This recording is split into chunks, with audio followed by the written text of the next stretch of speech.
జీవితంలో ఏ పరిస్థితుల్లో చేసుకున్నానో మీకేం తెలుసు, ఎన్ని ఇబ్బందులు పడ్డానో మీకేం తెలుసు. అలా అని చెప్పి వాళ్ళ ఆడపిల్లలు కదా, వాళ్ళని అగౌరవపరుస్తామా ఇలా చెప్పి? అది సంస్కారమేనా? ప్రతిసారి మీరు వాళ్ళని ఇలా చూపిచ్చేసి ఇదిగో పవన్ కళ్యాణ్, ఇది పవన్ కళ్యాణ్ అంటే, అరే వాళ్ళకి వేరే జీవితాలు ఉంటాయి, వాళ్ళు వేరే వాళ్ళని పెళ్లి చేసుకుంటారు, వాళ్ళు ఎందుకు మీరు ఆలోచించరు అట్లాగా? ఎందుకు వాళ్ళని అగౌరవపరుస్తారు?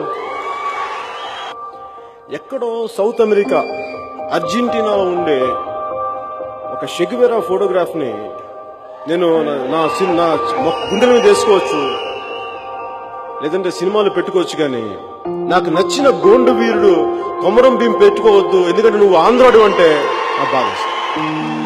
నేను భారతీయుడిని, నాకు కులం లేదు, మతం లేదు, ప్రాంతం లేదు. నేను మా పాటకి గౌరవం లేదని అంటుంటే, బండెనక బండి గట్టి 16 బండ్లు గట్టి ఏ బండిలో పోతావు కొడక, ఓ నైజాం సర్కారోడా అని గద్దరు సీమాంధ్ర ప్రాంతంలోని నెల్లూరు జిల్లా టౌన్ హాలులో పాట పాడేస్తే గంతులేసినోడిని నేను.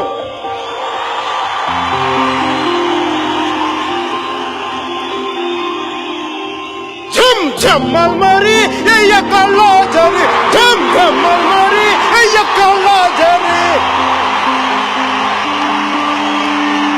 అని గద్దరన్నా గజ్జె కట్టి పాడితే చొక్కాలు సిచ్చుకున్నాం, చెయ్యెత్తి జై కొట్టాం, సమాజానికి ఏదో చెయ్యాలని తపన పడ్డాం.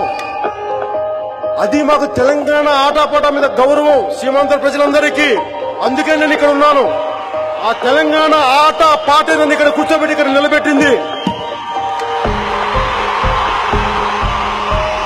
తెలంగాణ కల్చర్ కి గౌరవం ఇవ్వలేదన్న మాట దయచేసి ఎవరన్నా తప్పు.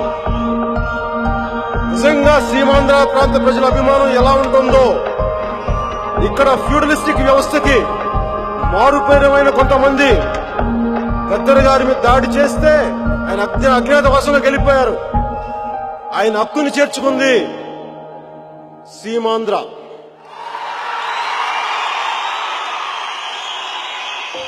సీమాంధ్ర ప్రాంత ప్రజల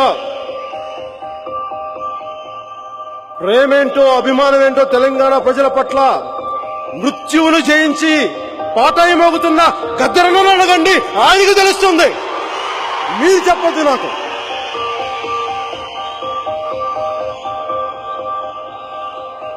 As a man thinketh, so is he. యద్భావం తద్భవతి. నువ్వు ఎలా ఆలోచిస్తే అలా తయారవుతావు.